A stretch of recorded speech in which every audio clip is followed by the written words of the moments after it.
नमस्कार, आप देख रहे हैं एवीआई नेशन न्यूज। मैं हूं ज्ञानेंद्र। फैजल खान और रोशन आनंद का मुद्दा अब राजनीतिक मुद्दा बन चुका है।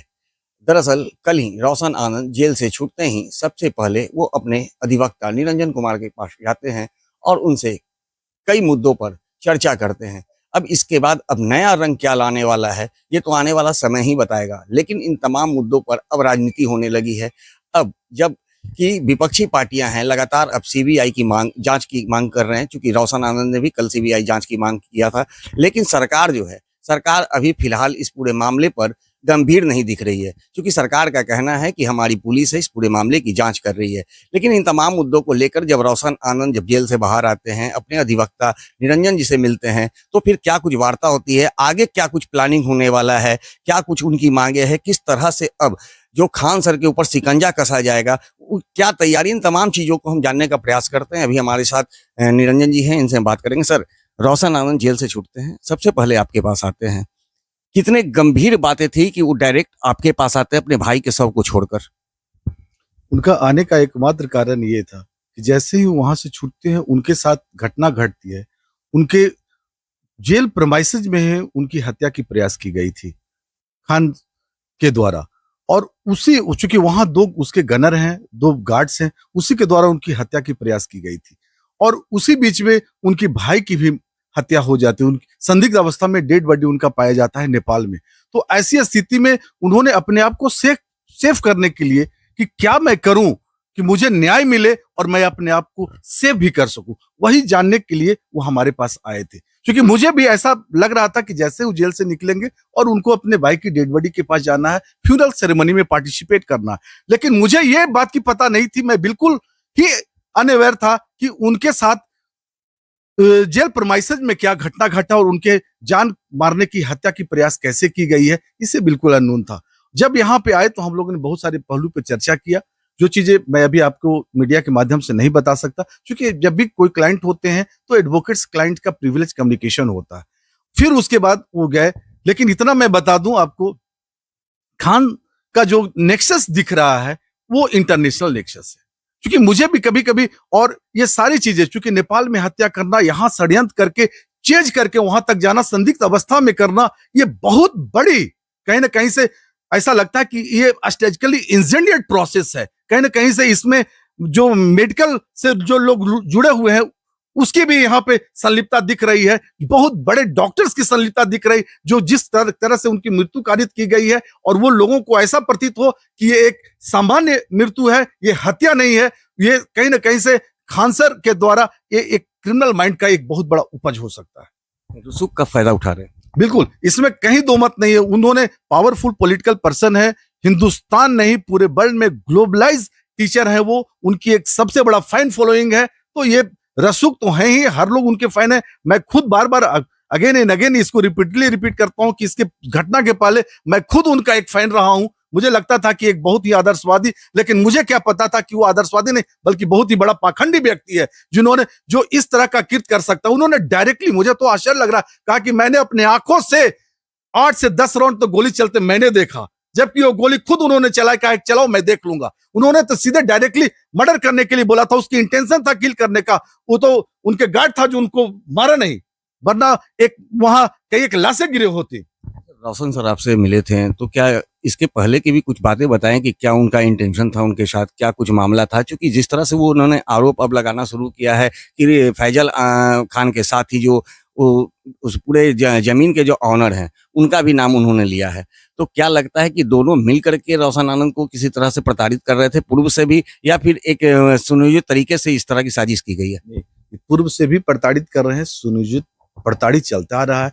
एक्चुअली मैं आपको माध्यम से ये भी बताना चाहता हूं कि मैं खुद देखता हूं कि इस केस में रोशन आनंद को अगर एक्यूज बनाया गया तो ये वाकई एक्यूज है या विक्टिम है। तो लगता है he is being victimised since last 5 years.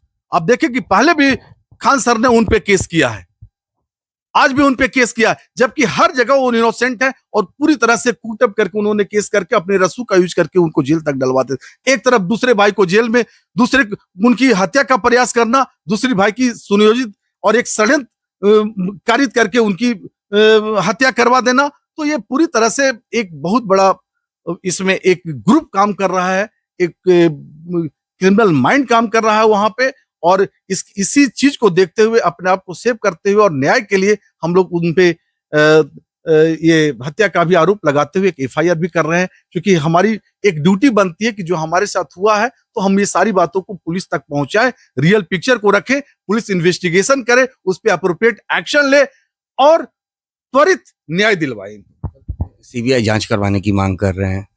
हाँ, क्योंकि जिस तरह से पुलिस की संलिप्तता दिख रही है, ऐसी स्थिति में कोई ना कोई इंडिपेंडेंट एजेंसी ही चाहिए, चाहे सीबीआई हो, एसआईटी हो, या जो भी एजेंसी सरकार को लगे। सीबीआई एजेंसीज पे आज भी हम लोग को सबसे ज्यादा फेथ है। मुझे लगता है कि हिंदुस्तान का सबसे बेस्ट अगर रिलायबल, मोस्ट रिलायबल एजेंसी है तो आज सीबीआई ही है। इसलिए हम भी चाहते हैं कि इनकी जो जांच हो केस का, क्योंकि यहां से लेके पूरे चैन ऑफ सर्कमस्टांसेस जो बन रहा है तो सीबीआई के द्वारा ही हो, सो दैट की रियल पिक्चर में भी कम, और जो दोषी हैं उनको उन पे प्यूनिटिव एक्शन लिया जाए, उनको सजा मिले, और जो निर्दोष हैं उनको न्याय मिले। साथ में जो इनके साथ, देखिए इनके भाई की हत्या जो है एक इरेपरेबल लॉस है which can not be compensated in any terms, लेकिन फिर भी अगर न्याय मिलती है, इनको कंपनसेशन मिलता है, तो ये माना जाएगा कि आज भी हिंदुस्तान में न्याय का राज है। कैसे आपने कहा कि खान सर का जो है कनेक्शन इंटरनेशनल लोगों से है, और इस तरह की बातें सामने आ रही है कि नेपाल में जब हत्या हुआ है तो कहीं ना कहीं, नेपाल में जब मौत होती है प्रिंस यादव की, तो कहीं ना कहीं ये इंटरनेशनल मामला बनता है। तो क्या लगता है कि इतने रसूख वाले हैं फैजल खान की, उनका इंटरनेशनल कनेक्शन है? हाँ बिल्कुल, एक वाकया ही मैं बताता हूँ। खान सर की रिसेप्शन सेरेमनी होती है, उसमें आप देखें कि एक गायक आए हुए थे, सबरी ब्रदर्स। सबरी ब्रदर्स जो थे वो पाकिस्तान से थे। पूरे हिंदुस्तान में इतने बड़े कलाकार हैं, इतने बड़े गायक हैं, इतने बड़े एक्टर्स हैं, एक्ट्रेस हैं, कोई हिंदुस्तान में उनको नहीं मिला। सबरी ब्रदर्स मिले, जिनका ऑलरेडी पूर्व में कनेक्शन शो किया गया है आईएसआई के द्वारा, वहां के आतंकवादियों के द्वारा। और अगर वो व्यक्ति इनके शादी में शिरकत कर रहे हैं, गाना गा रहे हैं, पार्टिसिपेट कर रहे हैं, तो क्यों ना माना जाए कि खान सर का इंटरनेशनल कनेक्शंस है, पाकिस्तान से कनेक्शंस है। और जो बाद में हो सकता है दूसरे रूप में आए, वो अभी कहना जल्दीबाजी होगा, और मैं एक लॉयर होकर ये नहीं कह सकता हूं, लेकिन ये जरूर मैं कह सकता हूं कि पाकिस्तान से भी कॉन्टैक्ट्स हैं, कनेक्शंस हैं, क्योंकि सबरी ब्रदर ही इस चीज को पुष्ट करते हैं। रोशन आनंद कब तक पटना आ जाएंगे, और कब तक आप लोग एफआईआर दर्ज कीजिएगा, और किसके किसके खिलाफ?